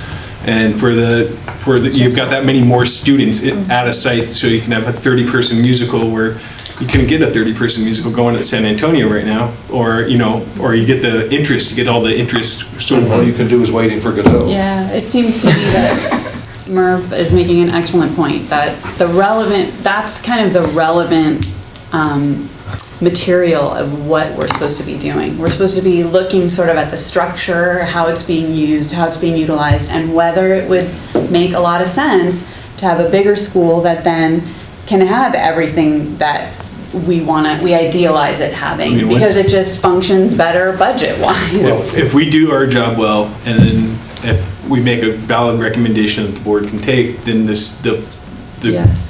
everything's going to fall together. The perceptions in the community are going to change. The marketing is going to change. That all comes after what we do with these reports and talk about ways that we will repurpose. I think we're kind of putting the cart before the horse right here when we're trying to brand and come up with art schools and this, when we should be thinking about what's the most efficient way. And I think the principals do have a very big part to say in that. How can your school be used more efficiently? Brilliant. What are areas in this district that we can make more efficient to improve student ability, student achievement? So you're saying first A, then B? First A, then B. I mean, everything else will fall in line. We can't market you can't market it before we come up with an idea. I mean, we all agree that marketing is a huge part, and selling our schools to our community is a huge part. Attracting more people from Oak Park is a huge possibility. But in order to get to that, we really need to start thinking. We should get to the capacity studies and the demographics, and start thinking about ideas and seeing where the data takes us, and seeing how we each interpret ideas and see what we see in the data. So then would you recommend against then surveying principals, or are you saying it's still a good idea? I think they have a huge role in telling us how their sites can be used better. Because that's what we are looking at, right? Okay. We're looking at how we can better manage the district's facilities and sites that we have, and use them to the best of our capacity, use them to the maximum capacity that they have. And I think you made an excellent point. I mean, capacity study right there, that's so important, because if you're not utilizing it well, then you can't function well at all. You can't utilize resources, you can't set up effective art programs, you can't you can't use your technology well, because you have too many people spread out over too many sites, and you can't do great STEM and great drama and great music and great art with 38 students. Well, that's just not, you're trapped by the small numbers. Well, that's a different point, I think. Two teachers. I think the point that Merv is making is more structurally and budgetary-wise, not, because of course you could probably take a small school and make it a great art school but that would assume that you're then using that facility in its best possible way. That would presuppose that. Yes, it would presuppose that. That's Merv's point. There's something we need to presuppose here, that we're structurally using everything well in the beginning. If that makes sense, that didn't really make sense. But. And I think obviously there will come a time, whether it's later in our work or with the board, for us to maybe to get more into these, to be looking at the possibilities. My hope is that for tonight, we have a half hour still. If we could get through these two reports and make sure that we understand exactly what these two reports are telling us, that would be, I would feel really good about getting through the data. Just make one last quick point though. I do think you should set up a survey. Right. Don't you think? I mean, aren't we saying we do want a survey of some kind? I see great value. Open-ended questions around utilization. Yeah, I think it's the first step. And then let's go back to this. More qualified. I think it helps to frame it for them. You get something that's open-ended, it's like asking a kid, what do you want to do? Right? What do you want for lunch? Yeah, right. Well, but the point is, if you frame the question, then that helps bound their thinking in a little bit in terms of, I can answer this question, as opposed to, I have no idea what these people are asking. Exactly. Merv had a really specific kind of point. It's like, do you think your facility, how It's being better, utilized. yes, Yeah, I wrote it how down. better to utilize? Yeah, that was a great question. But I like giving the form to what we're doing. When we give a recommendation, you know, it's gonna be, the board is gonna be batting around some of this stuff too. I sort of see the primary purpose of this group. So we do wanna have some of these basic bread and butter questions that are answered in these reports. But we also just want to get a ton of information that we've sifted through, that we can organize in some way and say to the board of trustees, you have to make this decision. Look, these are a lot of things that we bat around. You heard us, you were reading it, and now we didn't just look at reports. We actually brought in a bunch more other ideas. Of course, well, yeah. and then hopefully we'll all come to something Yeah. that we'll all be very happy with as a community and get behind. So it's not a group that looks at a budget and a capacity of a school and says, well, this is the. If it were only that, we wouldn't have to have the committee. I mean, you give that to a numbers cruncher and let one person do that, but I think it is important too that we get to those things. Let's get through these reports tonight, if you're all good. So where did we last, where were we? So I walked through the methodology.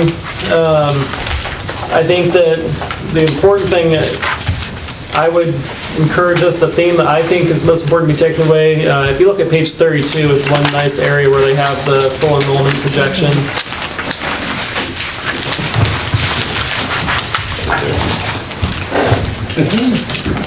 The big takeaway here, we're at 1364 and 1415, and 10 years out, they're projecting us to be within 50 students of that. So they use some very advanced analytics to ultimately tell us that we are somewhere near the bottom of this decline. I don't know, the reliability of each individual school site. I would have a little bit less confidence in, because it is so dependent on, in a given year, we had Summit drop 50% in the past 2 years. I'm not sure it's fair for us to assume that's going to be how Summit's going to look in the future in that same way, or that they're going to get a 50% increase right away. San Antonio this year opened up a 6th class at that school site, and so that also has already changed since these numbers. The way in which the students are allocated between school sites might shift a little bit, but I think that the broader theme of you're looking at the size of the schools are going to be, or the size of the enrollment at the elementary schools is looking like it's going to be pretty steady even for the next decade, having a little bit more of a drop over the next few years, and then by 18-19, which, just so you guys know, 2012 was a great year for some reason for Ojai. I don't know if you guys, I didn't live here at the time, but Ojai Valley had like a 25 to 30% increase in birth rates in 2012. So there's some baby boom. Yeah, there's some baby boom here in 2012. So that kindergarten class, once they hit our schools, is going to definitely result in a spike a few years from now. So, and then that, we're carrying forward through the years. So we're seeing a little bit more of a decline, not much, and then steadying out, and then a slight, return to really where we were in 14-15 or 15-16. Anything else we should take away from this report? That's my big takeaway. Okay. I'll answer any questions otherwise. Andy, do you or maybe Hank have a feeling for what would be an ideal size for an elementary school? We've been talking here about maybe we should have various sort of magnet type schools, and then we had, why don't we have all of the schools be excellent in everything? That would be obviously ideal. But what size school do you have to have to get that critical mass of faculty and staff that lets you be good in everything? If you were taking every other factor out of the equation, present boundary lines, history, preferences, intra-district enrollment, take it all out, okay? If I could wave a wand, it would be somewhere between 3 and 4 sections per grade and all discrete sections. So somewhere between, and let's call it 25 per class. Less maybe, but 25 per class, 75 to 100 per grade for however many grades. If it's K5 school of 6 grades, if you have K6 school of 7 grades, so you can do the multiplication. So let's call it 100 a grade or 75 a grade, where the reason for that is that you then have, you don't necessarily maximize, but you certainly have a much higher opportunity for teachers of the same grade to work together. You also have the opportunity for the principal and the teachers to get together. So at the margin, let's say out of every 25 students coming out of second grade, they don't all have to go together into third grade with the same teacher. You can take 5 students and move the students in the next grade into a different teacher because the learning style and the teaching style. Especially if the teachers are collaborating all through the process. That's the point. You know, if you work in a cubicle all by yourself, right, it's not as good as having 4 cubicles or 4 people around a 4-desk department office. So that would be my answer, Steve. Somewhere around 100 students per grade, 75 to 100 on the low end, 100, 125 on the high end. So 3 to 5 teachers per grade, 75 to 125 per grade. That's ideal, absent everything else that already exists. Right? So, Absent reality. This is the ideal. That's what I think you were asking, right? That's what I was asking. Yeah, If our goal is to make the best use of whatever facilities we decide to use, and make the schools such that the kids at any given school can get a wonderful education in whatever field piques their interest, how big a critical mass do you have to have? That would be my answer. 75 to 125, 3 to 5 teachers per grade in each school, which is not possible. Okay? Because, well, it is, I take that back, it is possible. If we had 3 elementary schools, wiped out all boundary situations, had no inter-district enrollment, you could probably create, if you take a look at the number, if you have 1,400 students, K-6, so let's call it 200 per grade. Okay? If you put together 3 schools of about the number that you would need to achieve that, you could do it. Right? So, but you can do it, somebody said it really well earlier on. If you just, like Glenn, you said it, you can crunch numbers and come up with any answer. You know, so that's a number crunching answer. You know, could you create 100 per grade in 3 places? Yes, you could. Now, what does that mean, though, in terms of all the ramifications of doing that? Yeah, and that's what's the beauty, just Marianne and Dimitri and all of you, this is the beauty of this committee. I'm sitting here listening to this is such an OHI committee right here, because it is so, right? It's so full of like different fluid thought, idea, like, you know, we're not just number crunching. We're not just saying, okay, we're doing it like this because this is what we do. It's very fun to watch it and to be part of it. But one of the things that you think about are neighborhood schools. There's always value to that. So, is there a definition of a distance that makes up a neighborhood school? What is that? What is the definition of a It neighborhood? completely depends on the district. You know, I mean, in our case, the one thing we know. What do we know? Okay, you look at the numbers. We know that we have more students who live west of this district office than east. Okay, we know that. So, you know, Way more. what would happen if you collected, theoretically, I'm not advocating anything, I'm just saying question. What would happen if you collected all of the students west of this district office in the 2 large elementary schools? Could you then put all the students who live east of here in 1 large elementary school? And Glenn, you and I talked about that after the last meeting. I told you, I'll work on that for you. I'll show you what it would look like, but then you're eliminating what about a third or more of our present K through 6 students / families now do, which is to opt to go to another school other than their attendance area. So if that became your answer, the only way you could do it would be to eliminate, or come close to strongly eliminating, intra-district enrollment. Yeah, that was something that I wondered about. Well, if you had, pick a number, you said 3. If you had 3 larger schools with a critical mass of students and faculty and staff, and they were all as excellent as we could make them in all areas, I'm not sure you'd have as much intra-district transferring as you have now. Well, you wouldn't. If the schools all provided an excellent education in the same manner. Right. Well, that's a point. That's a really good point, because, for those of you who either have already opted to be in San Antonio or Summit, so let's say San Antonio is the best example. Okay? The reason why I hear all the time that 2/3 of the students who are at San Antonio, at least every year I've been here and before I came, go to San Antonio is because they're looking for a smaller school environment. My next door neighbor's like that. Then, for example, right, the next school, which is Topa, which is our largest school, but there are also students who come from the west side to the east side to go to San Antonio. Remember that was your conversation, Steve, you and Melanie at the last meeting, right? And there was some number that left the lower valley and went to Summit. Some, yeah, that's a trek, but, I mean, the biggest trek was Kim's. Kim wins the award. Yeah, you do. I was just going to say, Kim, as much as I love you, I wouldn't be extrapolating, from your experience. And then 2 years I would live down here and went to Summit. I know. Now we're at Topa. But the point is, Steve, the point is that I think you're right, that if those were the only choices, you had 3 schools somewhere between the high 300s and the high 400s.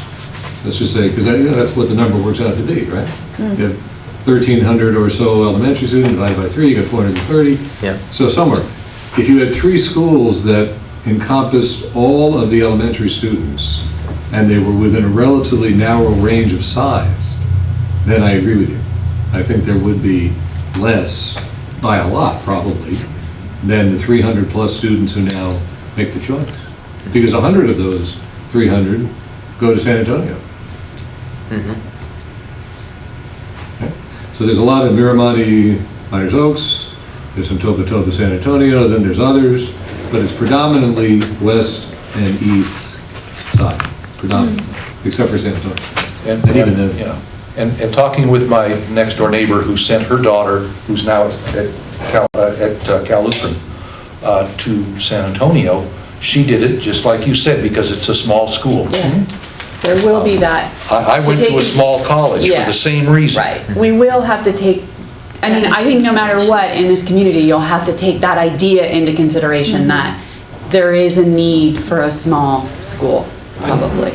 So even though I don't know if it's I'm completely objective, I just don't know if it's as simple as saying this makes total sense on paper. Oh, sure. And because I would lean towards saying, whatever the final configuration is, there ought to be one that's a small school. Yeah. And people will want to have their kids go there because it's small, not because it has the best STEM program or the best drama program or whatever, but because it's small.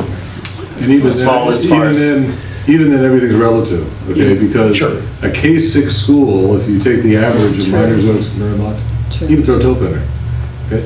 If you take the average of those 3 schools, which is about, now it's a little under 400, let's call it 400. A K-6 school of 400 in the world of elementary schools is small. Yeah. Well, it's smallish. It's smallish, okay? You get into the 5, 6, 7, 800, that's pretty high. 5, 6, 700 is not unusual, and a lot of those are K-5, right? So then you're back into that 100 per grade that I was talking about, right? Okay. So, but Ojai's a small place. It doesn't make sense to have, just like 2 big schools, right? Because Matilaha is the same size as Topa. Remember, right? Yeah. Wow. You go from, right? So you go to a small junior high from a pretty small elementary school or smaller. I'd like to, maybe I can speak to this for a second, because I was a parent. My son went to San Antonio for TK and K. Now he's at Miners Oaks, and it was the reason we chose San Antonio was because of the scheduling of the TK program, the after-school support that my wife and I needed in order to get him there and back. But I would be hesitant to say that out of all the families that we know there, that the reason that they're coming from their inter-district transfers because it's a small school. There's a large number of them that like it. There are so many factors that play into this family's decision about why to transfer their kids inside a district, to say that it's just because it's a small school. Right. I think we need to go. I think we need to have a broader view of that. I know that there's a lot of demographic issues surrounding demographics, API, academic scores on the old state standards test would draw a lot of people into the smaller schools. San Antonio does have the highest school score of all the elementaries from 2013. The old test scores.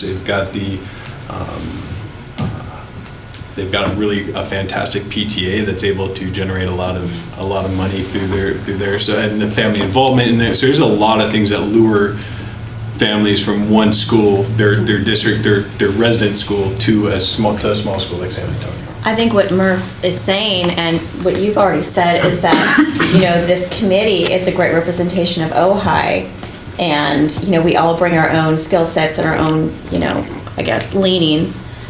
And Murph, what you said is basically the same thing, is that, parents put their kids or move their kids around. Again, it's really an Ojai thing. What are you looking for? And it's for a lot of different reasons. For a lot of different reasons, and it's very difficult to quantify that. Yeah. In fact, I was trying to figure out in my mind how to ask that question of the principals, but I don't even think there's as many answers as there are people at that school, probably. Mm-hmm.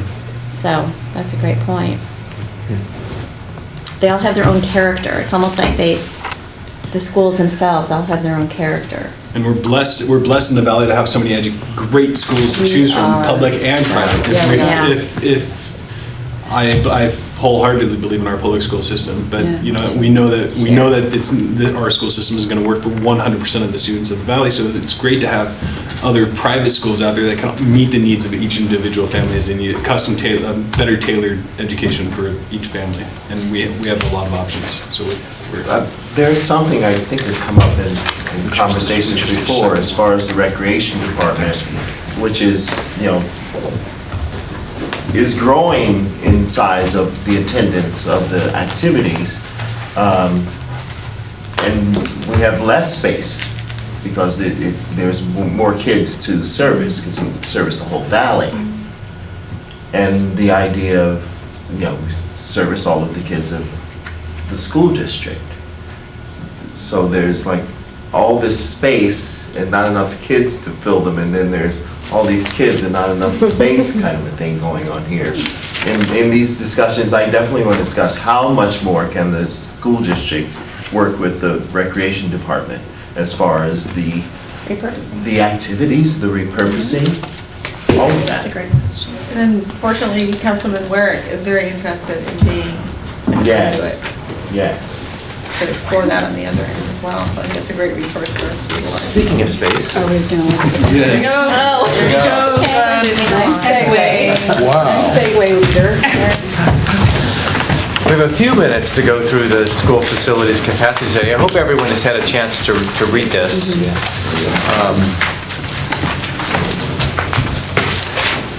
And we all know what LCFF means now. Yes. Very much so. LCFF. That's what you're at. One of the things that's clear for me, I'll just start with just a bit of a summary for me, and of course, Hank or Andy, correct me if I'm wrong, but one of the things that this report reveals that we've all understood, I think now, I hope, is that regardless of whatever decision is ultimately made, we have a lot of unused capacity on every campus.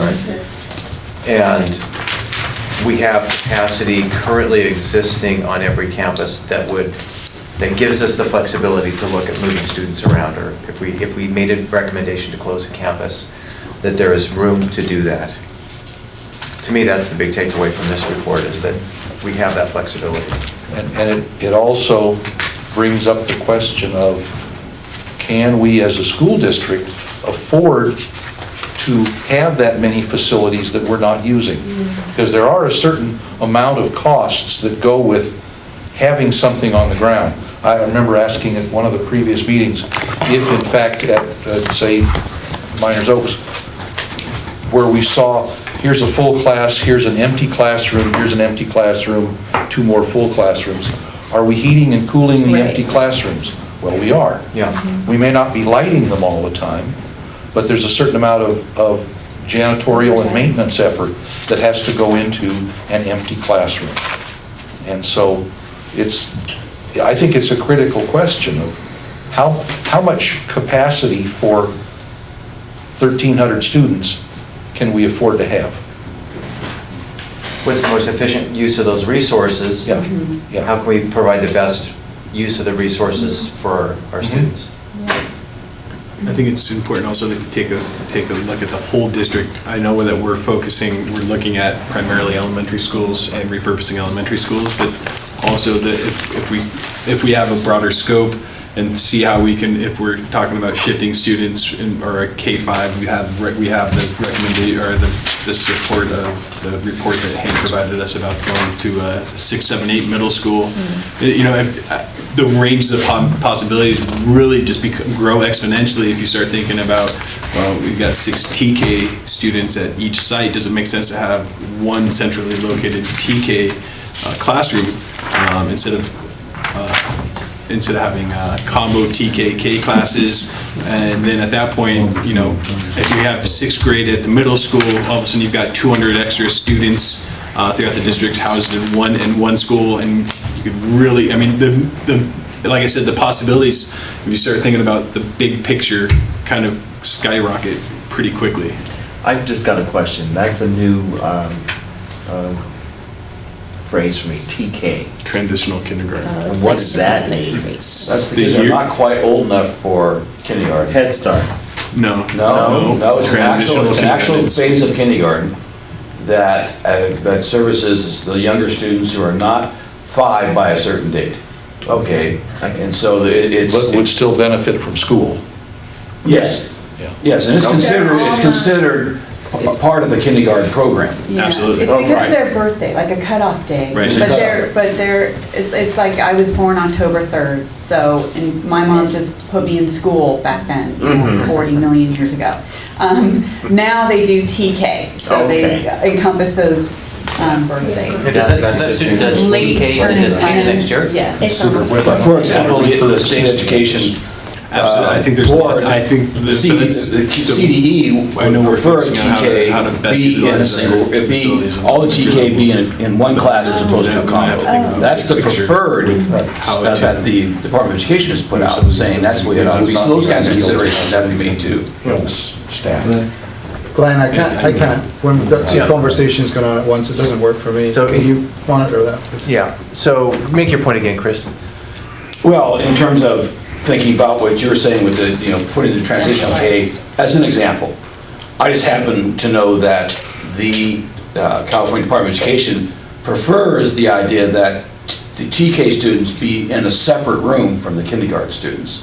Even though it's a kindergarten program, the preference is to put them in a single room because the teaching requirements are different. Well, same reason why the preference would be to have solid 2nd grade classes. That's true. And it's solid, or rather than combo 2nd, 3rd grade classes. All the way around, you're saying, every grade, pretty much? I think from a teacher's perspective, having pure grade level classes is definitely much more ideal. There are instances where combo classes work and are necessary, and they're very, very effective. It's not that they can't be effective, it's just harder to be effective. And it's a different challenge. It's a different type of challenge. My report from the field is that a TK-K combo is very difficult. It's a special case, it's new, and actually there's a conversation going on among the TK kindergarten teachers right now, so I'm intrigued by that idea. Again, Of a single TK? well, that's, or maybe two, or whatever, but anyway, like- maybe they've even talked about that. There's already a conversation that's taking place with those teachers because of the challenges. So Murphy, your point, just to clarify, is that would be something you'd like to look at, perhaps a centralized TK, just TK? I'm saying, when I was making that point, I was saying we should not be so narrow focused, that we need to consider a large range of possibilities, we need to think outside the box, we need to think big,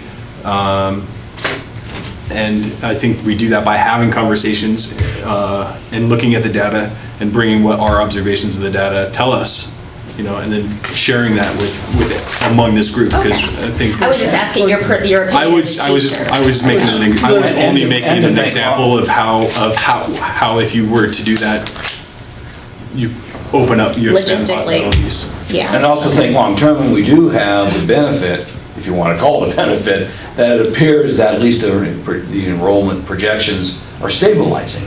So it's not like we, on our best available data, are going to think, well, this could spike, this could be uneven. We have sort of a level field to look at for a long period of time. And in the aggregate. In the aggregate. So that encourages and that simplifies your long-term thinking in terms of how best we're going to do this. Sure. I agree, and I think what I took away from your first part of your comment, Merv, was the number that this study talks about, and Hank has already referenced, and we've talked or spoken on, is 1,300 to 1,400 elementary school students. So again, we have to keep in mind that we're already making an assumption by calling K6 elementary or TK6, when really it might actually, at some point if the district were, or if we also piggybacked on the prior recommendation of going to a 6, 7, 8, then instead of saying 1,400, really that number drops to about 1,100 is the total number of our K5, class. So, when we look at the capacity study, I've moved on to page 10, I'm looking at numbers that range, 1,700, 2,100, up in that range. If we know that we have capacity at 1,300 to 1,400 students, but we have even more capacity. I mean, we're at 50% utilization if we were to eventually make a 6, 7, 8 middle school and have only K5 or TK5 in these elementary schools. Yeah, that's how what you're saying is incredibly impactful to the capacity, because obviously if we take 6th grade from a couple of schools, you're going to have them operating at even less. Yeah. Right. Right. And that's what you're... Yeah. Do we have capacity at Matilaha to do that? Well, there are a couple of issues. Glenn, let me do 3 things really fast. First of all, picking up on what Marianne said, in this room a few weeks ago, all of the kindergarten teachers, anybody like TK or kindergarten, the 4 elementary principals, Marilyn Smith and I, long conversation, great conversation about TK. And there's no question we're going to be looking at a couple of options for next year, which will include something we're not now doing and what we are doing. I won't go into all that, what we're doing. Whatever this committee recommends or whatever the board does. We don't have to wait to reorganize elementary schools to have a different configuration of TKs. Okay, that's number 1. Number 2, Glenn, when you gave your summary of what this report told you, you sort of threw Andy and me in there. Let me just say, and Andy hit the page right on the nose. Page 10 to me is the key page for a couple of reasons. Number 1, you have the summary at the bottom. Number 2, you have Topa at the top. But let's take the summary for a minute. The way I would read it, Glenn, is that the 5 schools sort of fall into a couple of different categories in terms of present use versus maximum use. Right? On the one hand, you have Miramati and Miners Oaks that have huge other capacities, even after you provide many classrooms for pullouts and special programs. Right? San Antonio, remember, as Andy said, they didn't know what was going to happen to San Antonio this year, but when you put a 6th teacher, a regular classroom, 6th regular classroom, that leaves 1 regular classroom. They have 7. Right? So 6 out of 7 is a pretty high use. Yeah. Right? So that's San Antonio. Remember, though, 2/3 of kids go there by the parents' wish as opposed to where they live. Summit, you can always fool around with percentages, but half of the rooms aren't used, but half of them are. Okay? So two of the four are used, which means you have some capacity. I think that the most interesting one is Topa. And that's why I think page 10 is really important. Because if you look at the top, they say there are 18 classrooms used. I might quibble with that a little bit by 1, but whatever. There are 25 available classrooms. I was the one that said, set aside 5. Okay, because I guarantee you that Parkinson's law applies in elementary schools, well, all schools, but particularly elementary schools more than anything I've ever seen.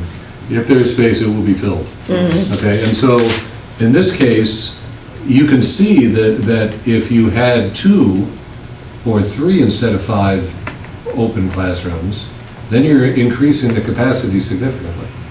Right?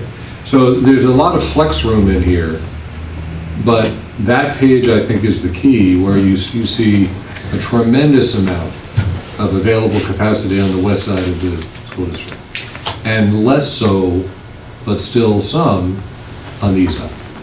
And just to bring it to everyone's attention, that adjusted maximum capacity was the fourth scenario that Hank asked for, that does set aside 5 extra rooms at each of the large elementary schools for other purposes. Right, so, exactly. The adjusted maximum capacity is that fourth column there. That's leaving aside spare rooms for Art, music. Like we see it at Nordoff. It says that we have plenty of space, but sure enough, through one. As someone who did pull-outs in the kitchen at Summit. Adam, I need a diagram of that. What does that mean? What's that? I need a diagram. What does that mean? 5 extra rooms? It just, extra all capacity? it means is if you have rooms, they total 1 through 26, numbers somewhere in there, 12, 15, 18, 20, and 23 are just set aside after the regular classrooms are used for the TK through 6 program. So they're just there so that the principal and the teachers will have places to go for art track, for music, for you pick it. Okay? So if you look at page 9 as TOPA, if we want to stick with that example, and you can see the color coding of the various uses of the rooms.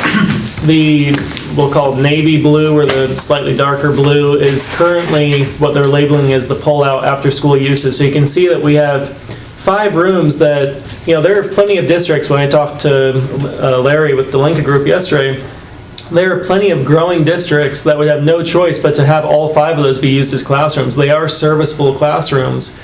But if we are talking about a reasonable accommodation for knowing the need for, some separate rooms for a music class potentially, or for art, or for being able to pull out a small group that's going to be working on a particular math set that we want to be able to pull them away from the, bigger student population, that we set aside a few of those classrooms. Those are potential classrooms that could be used though, and so on page 10, the third column as maximum capacity, you'll see that it will always have the largest number because they're all 5. What we did was we set aside 5 classrooms at the 3 big elementary schools to be able to have reserved for pull-out purposes or other purposes. And so the maximum capacity is leaving 0. So we would have to go into kitchens, or we'd be using the, speech therapist office that would still exist, or some, they might be going to the multi-purpose room or whatever it might be, but we wouldn't be leaving any classrooms remaining for some of those pull-out services. So does the adjusted maximum capacity reflect that? The difference between maximum and adjusted, the only difference between those numbers is the number of classes left for pull-out purposes, and it's 5. So maximum capacity leaves 0 classrooms. It says we're gonna, if we were in some growth district, like I come from Santa Barbara County, and up at, Santa Maria is just growing by 1,000 students a year right now. They cannot build schools quick enough to house their students, so they would absolutely not have a single one of these rooms set aside for pull-out purposes.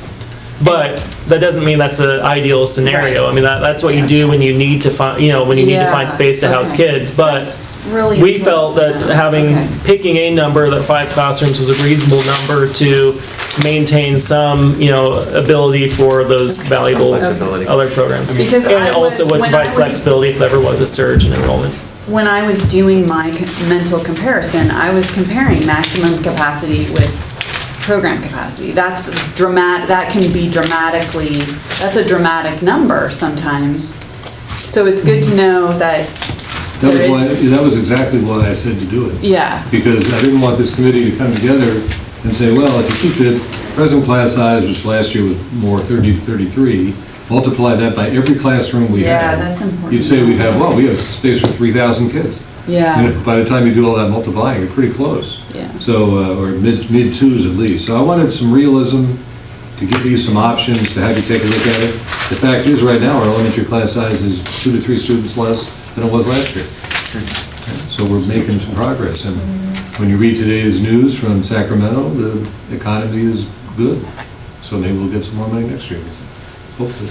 And I know we're almost out of time, Glenn, but I just wanted to leave what you can tell a little bit on what Murph was saying. Another opportunity for this committee is to think big and to think into the future. So we've got all of these variables.